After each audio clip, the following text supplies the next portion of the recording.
Ok, bonjour, bonsoir à tout le monde, les amis de Wake Up Africa, votre chaîne de l'excellence. Sur Wake Up Africa, nous nous définissons comme l'intelligence et la connaissance au service de l'humanité. Et nous avons commencé notre chaîne pour essayer d'éveiller la conscience des jeunes Africains afin que nous soyons comme des références pour eux, non seulement pour que l'Afrique puisse s'auto-développer, se prendre en charge, mais que la jeunesse africaine puisse prendre les devants afin que notre continent se développe aujourd'hui. Bien-aimés, encore bonjour de partout. Vous êtes en Amérique latine, aux États-Unis, au Canada, en Australie, en Europe. Vous êtes aux États-Unis, c'est votre ami et votre frère, petit frère, oncle, Passia Katabana Baraka, qui vient vous joindre ici à partir des États-Unis pour essayer de décrypter un peu l'actualité en rapport avec les accords que les États-Unis allaient signer avec la RD Congo. Et donc, je vous supplie encore une fois de vous abonner massivement, de liker la vidéo, de la partager. Nous, on ne cherche pas de vues pour gagner quelque chose, mais nous cherchons que la connaissance et que le savoir et ce que nous sommes en train de partager ici en rapport avec le patriotisme congolais soit quand même partagé avec tout le monde. Et que les gens qui sont aux quatre bouts de l'humanité, de la terre, aient quand même connaissance de ce qui se passe. Bien aimé, je viens aujourd'hui parler uniquement sur l'accord entre la RD Congo et le Rwanda. Vous savez qu'il y a à peu près un mois, notre maman, Thérèse Wagner, venait de signer avec l'ambassadeur ou le ministre des Affaires étrangères de la République du Rwanda un accord de principe pour lancer le pourparler, et cet accord devait aboutir à deux accords. Le premier accord, ce serait un accord de la paix entre le Rwanda et la RD Congo pour mettre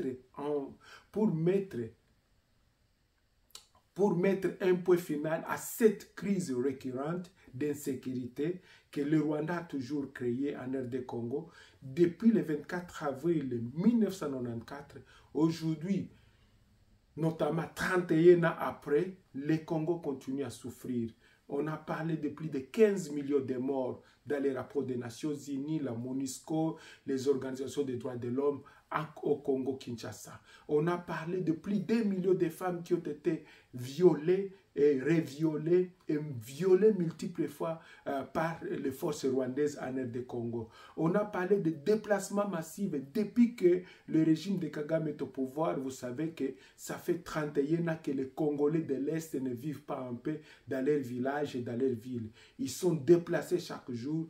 Pourquoi? Parce qu'ils sont assis sur une mine d'or et le Rwanda devait avoir sa main mise sur cette mine d'or. Je parle des richesses, des richesses naturelles, et je parle également de la faune et de la flore que les Rwandais tentaient de nous s'approprier au détriment de la RD Congo. On a parlé de milices armées qui se sont créées par-ci par-là et dont on parle plus de 200 groupes aujourd'hui. Mais nous savons que le régime du Rwanda est le champion dans la création de ces genres de groupes qu'on appelle des groupes proxy. Et on en a vu avec la FDL, on en a vu avec le RCD Goma, le RCD Bafouassende, le RCD Beni, on en a vu avec le RCD s'est transformé en CNDP, le CNDP s'est transformé en M23, le M23 s'est transformé en M23, 1, 2, 3, 4. Et on continue avec la série, on a le Codeco au nord vers Bunia, on a le Red Tabara vers le Sud Kivu, on en a les Interamwe ou les FDLR partout à l'est du Congo. Donc, je pense que si nous parlons de cette crise au Congo, c'est une crise multiforme, multisystème, multisectorielle, et il faut absolument des autorités congolaises qui comprennent la quintessence des intérêts congolais en fait de dire trop c'est trop, enough is enough. Si on doit signer un accord de paix, il faut que la paix rentre au Congo comme il se doit, pour que le Congo puisse prendre son développement. Bon, mais maintenant, depuis que cet accord a été signé, je vais vous révéler ici, à travers mes sources à Washington, qu'il y a eu plusieurs blocages, qu'il y a plusieurs blocages jusqu'à ce niveau. Le premier blocage, je vais d'abord parler des blocages extérieurs. il y a deux blocages. Le blocage intérieur en rapport avec la RD Congo et le blocage extérieur en rapport avec les intérêts de la RD Congo. Le blocage extérieur est constitué par qui? Le blocage extérieur est constitué par le lobby rwandais. Bien-aimés, mes frères, mes sœurs congolais, suivez-moi de près. Depuis que cet accord de principe a été signé à Washington, le Rwanda, Kigali, Kagame a déployé des lobbies et des lobbies et des lobbies à Washington, au point où vous allez chez un sénateur, vous allez chez une sénatrice, vous allez chez un député, vous allez chez congressman, congresswoman, vous allez chez le directeur de cabinet de Donald Trump, c'est-à-dire qu'ils ont déployé toute une armée pour essayer de convaincre les États-Unis que le Rwanda, il n'est pas l'agresseur et que le Rwanda, si on doit signer quoi que ce soit, il faut que le Rwanda se retrouve du point de vue économique, du point de vue sécuritaire et même le Rwanda est tenté d'externaliser ces problèmes, soit disant que le Congo doit accepter dans cet accord que les M23, les criminels, les terroristes, les bandits, les massacreurs, les mangeurs de la chair humaine des M23 sont d'abord des Congolais. On veut nous imposer des personnes qui ne sont pas des Congolais. J'ai toujours donné un exemple, suivez-moi de près. J'ai toujours dit, c'est comme si vous prenez le Kuluna. Vous les amenez au Rwanda et vous dites au Rwanda, voici vos citoyens, ce ne sont pas des Congolais, mais ce sont des Rwandais perdus et nous devons vous les retourner là-bas. Et donc, c'est comme Kigali prend ces Kuluna qui ont massacré, tué, saccagé chez lui, il les amène au Congo, il les arme, il dit non, vous restez là-bas, dites que vous êtes des Congolais. Est-ce que c'est acceptable? Du point de vue de la sémantique, du point de vue de la sociologie, du point de vue de l'ethnologie, du point de vue de la tribalité, ces gens-là, ils ne se retrouvent ni au Congo avec nos valeurs, ils ne se retrouvent ni au Congo avec des villages, ils ne se retrouvent ni au Congo avec des chefs coutumiers, ils ne se retrouvent ni au Congo, ni même dans leur mode de vie, dans leur mode opératoire. On sait que les Congolais ne tuent pas avec la machette. On sait que les Congolais ne violent pas leur maman et leur grand-mère. On sait que les Congolais ne ventrent pas des femmes enceintes. On sait que les Congolais ne font pas ce que les Rwandais sont en train de faire chez nous, massacrer toute une population, déplacer tout un village. Et aujourd'hui, on a plus de 7 millions de déplacés internes qui ne disent rien aux Rwandais, qui ne disent rien à Kagame. C'est-à-dire, ils peuvent mourir, ils peuvent rester là-bas sous les pluies, ils peuvent rester là-bas sous les intempéries, ça ne leur dit rien. Voici d'abord des éléments culturels qui montrent que nous et eux, nous ne sommes pas la même chose. Ils ne sont pas de chez nous. Mais dans ces accords-là, Kigali est tenté de lutter à Washington pour inscrire dans ces annales des accords que les gens, les M23, les éléments de M23, ce sont des Congolais, alors que nous savons que ce sont les Kuluna du Rwanda que l'on veut nous imposer. Les Congolais doivent venir non et non, parce qu'accepter de signer un accord où les éléments de M23 obtiennent la nationalité congolaise d'une manière ou d'une autre, c'est trahir la RD Congo, c'est trahir nos héros, c'est trahir la mémoire collective de tous ceux qui sont partis comme les Baouma, les généraux Baouma, les Baramoto, les généraux Nzimbi, les Monseigneur Mouzirwa, les Monseigneur Kataliko, les généraux qui, les Mamadou Ndala, les Armatungulu, tous ces journalistes qui ont été tués, tous ces docteurs qui ont été tués à l'est du Congo, vous les connaissez comme le docteur Gildo qui a été massacré à l'est du Congo parce qu'il soignait les femmes violées. Et vous savez, ils sont nombreux, la liste est très longue. On ne peut pas marcher sur nos héros et sur nos sangs et nous imposer des gens qui ne sont pas les nôtres. Deuxièmement, Kigali est en train de se battre pour s'accrocher à cet accord économique. C'est-à-dire qu'il y a une confusion. L'accord sur la paix et l'accord économique, Kigali se mêle entre l'accord économique également. Il dit que si nous devons signer un accord économique entre la RD, Congo et Kigali, il faut, et les États-Unis, il faudrait que Kigali soit au milieu également. Donc, azo djembela na accord wana, oyo, il y a États-Unis na Congo. Non, on ne sait même pas par quelle magie, par quel moyen, le Rwanda va s'imposer au milieu de cet accord comme un intermédiaire. Je m'excuse. Comme un intermédiaire, soit disant qu'on ne peut pas signer un accord de 100 milliards à 500 milliards de dollars entre la RD et le Congo sans que le Rwanda n'en bénéficie. C'est comme ça que vous attendez parler que le Rwanda est en train de demander à ce que si cet accord doit passer, il faudrait que les entreprises américaines se construisent au Rwanda, en fait que le Rwanda fasse le travail de sous-traitance, le travail de transformation et que les matières premières soient exportées comme produits finis à partir de Kigali vers le port de Mombasa ou bien le port de Dar es Salaam. Et là encore, il y a une géostratégie qui se joue. Parce que le Kenya veut avoir le monopole que ces minéraux transitent par son port. La Tanzanie également, avec le port de Dar es Salaam, se bat pour que ces minéraux passent par son port. Parce que et le Congo et le Rwanda, personne n'a un port à eau profonde vers l'est, je dis vers l'océan Atlantique. Et donc, ils se battent également. Et donc, bien aimé, ça c'est terrible, c'est inacceptable que après 31 ans de massacres, de viols, de crimes, de pillages de ressources, de destruction massive de la faune et de la flore, que j'ai qualifié d'un génocide écologique, que le Rwanda vienne s'accrocher à cet accord congolo-américain pour dire qu'eux aussi, ils doivent être au milieu. S'ils ne retrouvent pas leur compte, il n'y aura jamais la paix à l'est du Congo. Voici les termes que le Rwanda est en train d'utiliser. S'ils ne se retrouvent pas dans cet accord économique, il n'y aura pas la paix à l'est du Congo. Mais est-ce que qui peut accepter ça?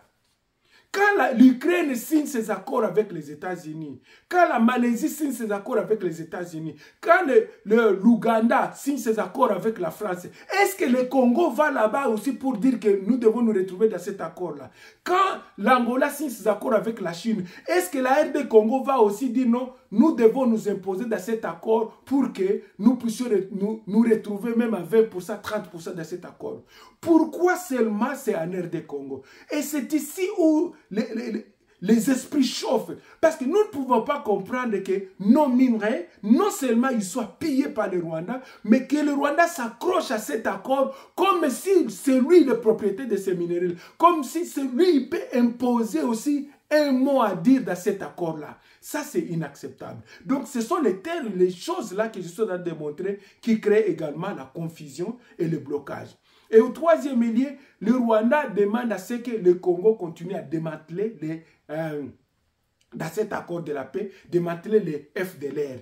Mes frères, mes sœurs, le Rwanda a toujours dit qu'il vient au Congo pour sécuriser les Tutsis et pour sécuriser sa frontière et pour chasser ou attraper ou tuer, je ne sais pas, rapatrier les FDLR. Que moi, depuis que je suis né, je ne sais même pas à quoi ils ressemblent. Je ne sais pas si ce sont des monstres, je ne sais pas si ce sont des démons ou des esprits, je ne sais pas si ce sont des gorilles de montagne, je ne sais pas, j'attends seulement le mot FDLR, le mot FDLR, je ne sais pas à quoi ils se ressemblent. Mais est-ce que c'est nous les Congolais, est-ce qu'ils appartiennent au gouvernement congolais de demander au Rwanda de faire la paix avec ses frères?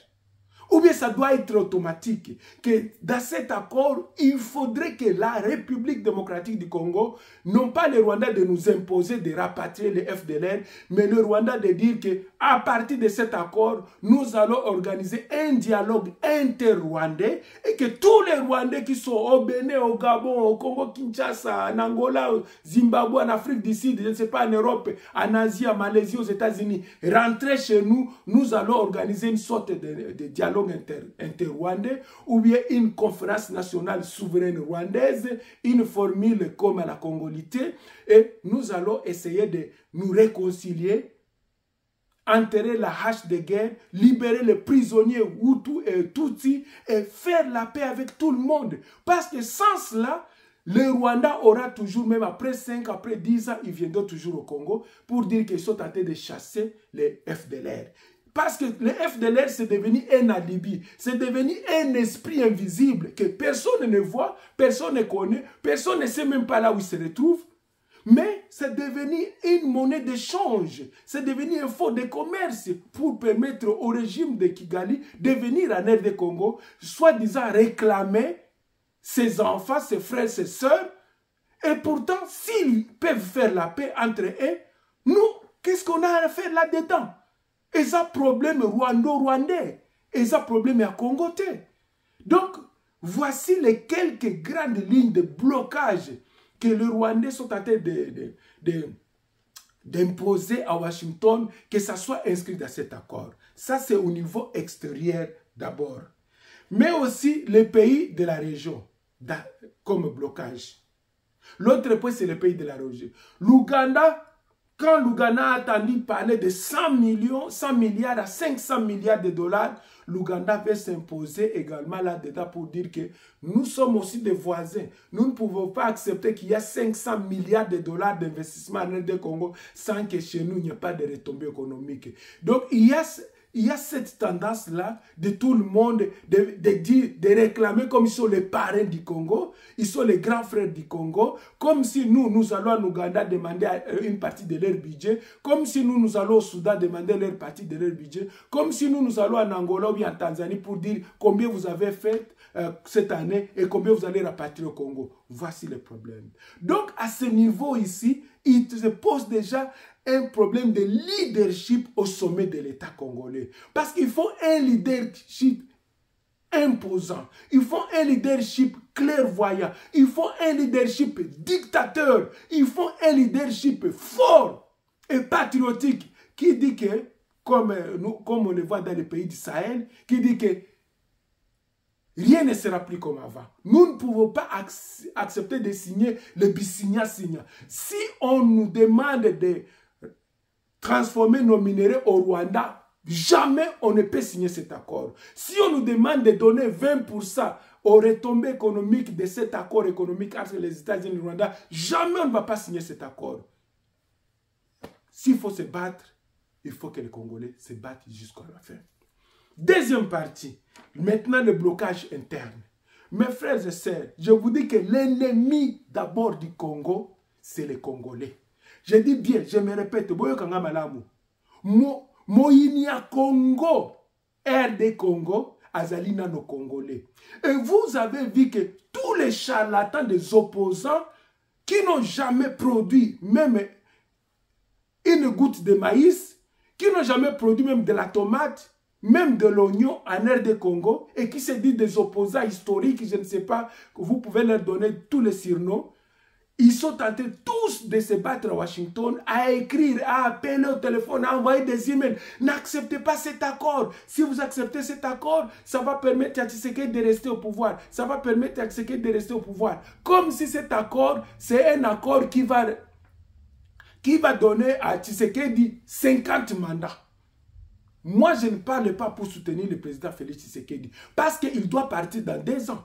Mais l'accord là qui va rester pendant 30 à 40 ans, c'est un accord qui va bénéficier au peuple congolais au-delà de ce mandat de Félix Tshisekedi. Et donc, je ne comprends pas que les opposants congolais, tous ils sont à Washington, les Moïse Katumbi, avec leurs envoyés sataniques qui sont à Washington. Hey, you know what? Do not sign do not sign the accord. Do not sign this. Do not sign this. Do not sign this. Ils sont tentés de se battre là-bas. Vous avez les Olivier Kamitato qui sont tentés de lutter également contre ça. Vous avez des amis ou bien des membres du gouvernement, les gens comme les Nicolas Kazadi. La sortie médiatique de Nicolas Kazadi, si on doit y revenir, s'inscrit dans cette logique-là pour dire aux États-Unis, n'acceptez pas de signer cet accord. C'est-à-dire, les ennemis du Congo intérieur, ils sont tentés de s'exposer pour dire aux Américains, tu vois, biso tozaba miyibi. Ceux qui ont signé accord wana na gouvernement Oyo, le peuple ne bénéficiera rien parce que quand j'étais ministre des Finances, je volais et je partageais comme ça, avec tous les ministres, avec les conseillers du chef de l'État, avec la famille du chef de l'État. C'est comme ça que le Congo n'a pas avancé. Voici un homme qu'il faut pendre. Voici un homme qu'il faut mettre dans... Makala, c'est encore mieux. Il faut le mettre dans un trou là où il n'y a pas de lumière, qu'il reste là-bas pendant toute sa vie, 100 ans. Mais comment est-ce que vous pouvez vous imaginer, pendant que les États-Unis sont en train d'étudier comment on peut signer cet accord, les gens comme le Nicolas Kazadi, les gens comme les Kamere qui ont bénéficié de notre pays pendant 30 à 40 ans, Kamere est au pouvoir, il est toujours ministre, il est secrétaire d'État, il est ceci, il est président du Parlement, il est au Sénat, il est ceci. Il va aller dire que le problème du Congo, c'est la bonne gouvernance, comme si lui-même n'a pas géré. Et vous comprenez que c'est un message qui est lancé vers les Américains pour dire que ne faites pas confiance au gouvernement actuel. Donc les ennemis du Congo, ce sont les Congolais eux-mêmes, que ce soit les opposants, que ce soit ceux qui ont mangé avec Félix Tshisekedi, que ce soit les Kamere qui sont au pouvoir aujourd'hui et qui sont en train de relayer des messages négatifs en fait de briser l'esprit américain qui voudrait venir investir. On parle d'au moins 500 milliards de dollars en RD Congo. Mais maintenant, que représente cet accord? Mes frères et sœurs, l'accord entre les États-Unis, l'accord économique entre les États-Unis, si on exclut le Rwanda et tous ces conglomérats des aventuriers qui sont à l'est du Congo et qu'on peut obtenir la paix, cet accord représente le plan Marshall. Je me répète bien, cet accord entre les États-Unis et le Congo représente le plan Marshall pour la RD Congo. Mes frères et sœurs, je connais les Américains. Je suis américain. Je connais leur substance du travail. Je connais la quintessence de leurs valeurs intrinsèques. Je connais le mode de travail des Américains. S'ils viennent au Congo avec 500 milliards de dollars, dans le secteur privé, dans le secteur public, c'est que c'est le développement total de la RD Congo. D'abord, au niveau des infrastructures, je ne pense pas qu'il y ait un pays au monde qui a des autoroutes aussi développées comme les États-Unis. La Chine, je sais que la Chine est en train de monter en puissance, mais s'ils peuvent nous connecter à l'interne, c'est que moi j'appelle le développement endogène. Et que celui qui a Kasumbalé, ça peut monter sur la voiture, même la moto, même le vélo, et il vient à Kinshasa. Celui qui est à Kinshasa peut aller à Kisangani, au travers des autoroutes que les Américains peuvent nous construire. Parce que pour eux, qu'il y ait des fleuves, qu'il y ait des lacs, ils peuvent construire au-dessus, il n'y a pas de problème. Donc les gens à Kisangani pourront venir à Kinshasa. C'est de Kinshasa pourraient aller à Beni, soit de Beni pouvaient aller à Lubumbashi, c'est de Lubumbashi peuvent aller à Kindu, c'est de Kindu peuvent aller à Boma, c'est de Boma peuvent aller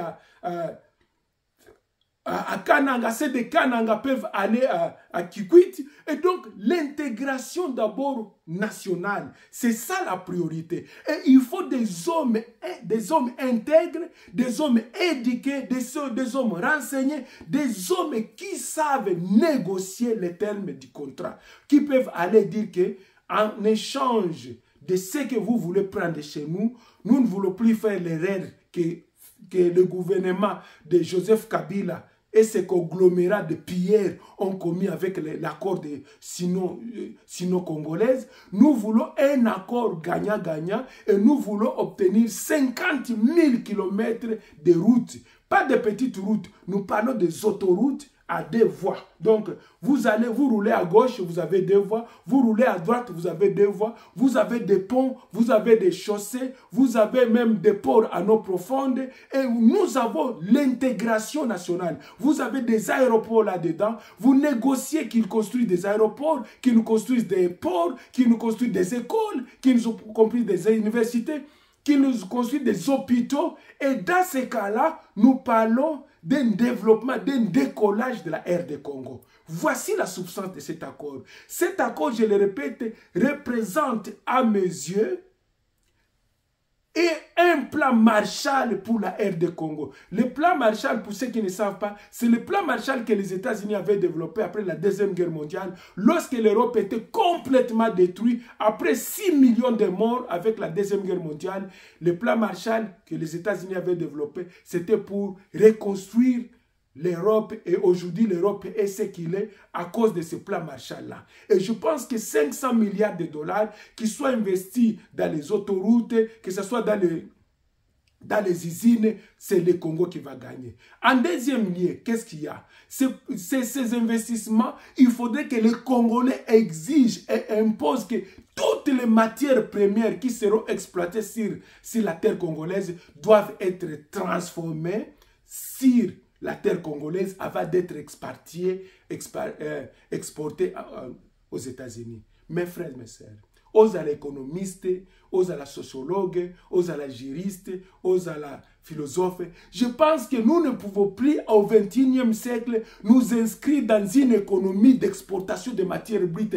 On doit rompre le paradigme. Il est temps que les Congolais comprennent que l'économie des externalités ou bien des exportations de matières brutes ne peut pas développer un pays. Même si on récupère 50 milliards de tonnes par jour, le Congo va rester le sous-développement. Vous verrez à la fin de 5 à 10 ans qu'il y a des trous qui sont comme des cratères de volcans qui vont rester dans notre pays et qui vont nous causer des problèmes écologiques énormes parce que ce sont des matières non renouvelables, ce sont des matières épuisables et le Congo va rester avec des problèmes écologiques énormes parce qu'avec les matières qui partent, ils ne sont pas renouvelables.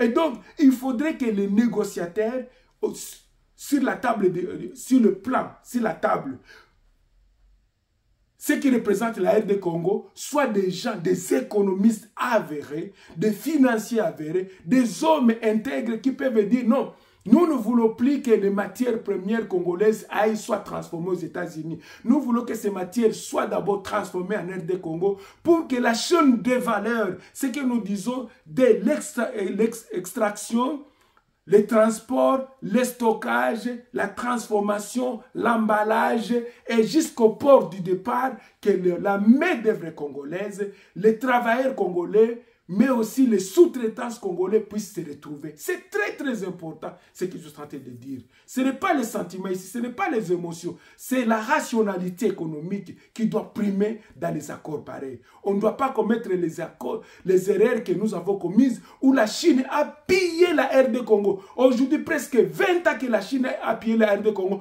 Nous n'avons même pas un seul autoroute. Je dis bien un seul autoroute où on peut nous dire que tu peux rouler à 150 à l'heure et vous allez au moins 400 km sans vous arrêter. Il n'y en a pas. Donc la Chine a pillé. Pourquoi? Parce qu'il a trouvé qu'il n'y avait pas de négociateurs à la table de la RD Congo. Et c'est comme ça que nous nous retrouvons sans rien. Donc il faudrait tenir compte de ça. Maintenant, en conclusion, qu'est-ce qu'il faut dire? Il faut dire qu'il y a tous ces blocages dont j'ai parlé au niveau interne, avec les Congolais comme les Nicolas Kazadi qui sont en train de dénoncer eux-mêmes le gouvernement congolais pendant le processus de signature de ces accords. Les gens comme les Kamere qui sont en train de dire que le problème de la RD Congo c'est le problème de la bonne gouvernance, alors que lui-même il a été voleur pendant d'abord le début de ce mandat avec le projet de 100 jours, alors qu'on le reconnaît. Il est en train de dire qu'on doit laisser l'Ouganda exploiter le pétrole congolais et construire des pipelines. C'est impassable qu'un responsable politique de la RD Congo va dire que l'Ouganda, sur base d'une déclaration, que l'Ouganda peut construire des pipelines et exploiter le pétrole congolais. Est-ce que même une femme autolobi Ndumba, okoki kozwa ete olongoli bilamba na makasi ndenge wana te, okoyebisa mama, okoki kozwa bilamba na malembe. Mais comment est-ce que quelqu'un peut aller faire une déclaration pareille si ça ne relève pas de la trahison, si ça ne relève pas de la corruption, si ça ne relève pas de la naïveté nationale? Vous ne pouvez pas aller. Est-ce que le lac Albert appartient à Kamel? Est-ce que le lac Albert appartient à la famille de Kamere, Vital Kamere, pour que lui dise que l'Ouganda, Museveni, allez-y, exploitez, prenez ce que vous voulez, construisez les pipelines. Et mes frères et sœurs, ça doit se négocier avec les gagnants-gagnants. Nous savons que le pétrole qui est dans le lac Albert appartient à 90% à la RD Congo. L'Ouganda n'a que 10%. Mais allez dire que l'Ouganda peut l'exploiter comme il veut, comme si vous avez le monopole de la connaissance, vous avez le monopole de l'autorité, vous avez le monopole des accords, vous pouvez dire comme ça et l'Ouganda va commencer à exploiter. C'est impensable, c'est inimaginable, c'est la trahison au sommet de l'État. Il faudrait que s'il y a de tels accords, ce sont des accords qui doivent se négocier entre États. On appelle les accords bilatéraux. Que ce soit les accords multilatéraux, que ce soit les accords qui passent d'abord par le Parlement, étudiés par le Parlement congolais, les représentants du peuple, et puis approuvé par le Sénat congolais. Et là, on peut encore en discuter. Mais ce n'est pas un individu qui est en voyage avec 2-3 femmes et qui se dit non, vous pouvez prendre tous les lacs Albert, vous pouvez l'exploiter comme vous voulez. Ça, c'est voici les erreurs dans lesquelles nous tombons. Demain, quand le Ouganda va dire que c'est vous qui aviez déclaré ceci, ou bien Kamere avait déclaré ceci alors qu'il est déjà parti, qu'il n'est plus ici dans ce monde, qu'est-ce que nous allons faire? Voici le problème que nous sommes en train de dénoncer. Je termine pour dire ceci. Mes frères et sœurs, Bolanda Kanga et Belé, mais vous savez que nous définissons comme l'intelligence et la connaissance au service de l'humanité. Ce que je veux dire, c'est ceci. La RD Congo doit refuser d'accepter ou bien de blanchir les M23 comme si ce sont des Congolais. Les Congolais ne peuvent pas tuer 10 000 personnes à Goma, tuer leurs frères, leurs mamans, leurs sœurs et se dire des Congolais. Des Congolais qui ne se sont jamais intégrés dans notre communauté. Soi-disant des Congolais qui prennent les machettes et les armes. Chaque cycle électoral, ils doivent revenir. Pourquoi? Parce qu'ils veulent s'imposer comme une minorité écrasante. Je ne sais pas si c'est une minorité majorité, c'est une minorité de quoi? Je ne sais pas. La minorité absolue. La RD Congo doit aussi refuser à ce qu'on nous impose les FDLR comme si ce sont les nôtres.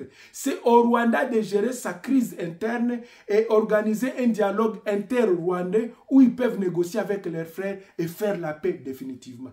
31 ans de chasse à l'homme, ça n'a plus de sens. Même les États-Unis ont accepté de négocier avec les talibans qui aujourd'hui dirigent l'Afghanistan.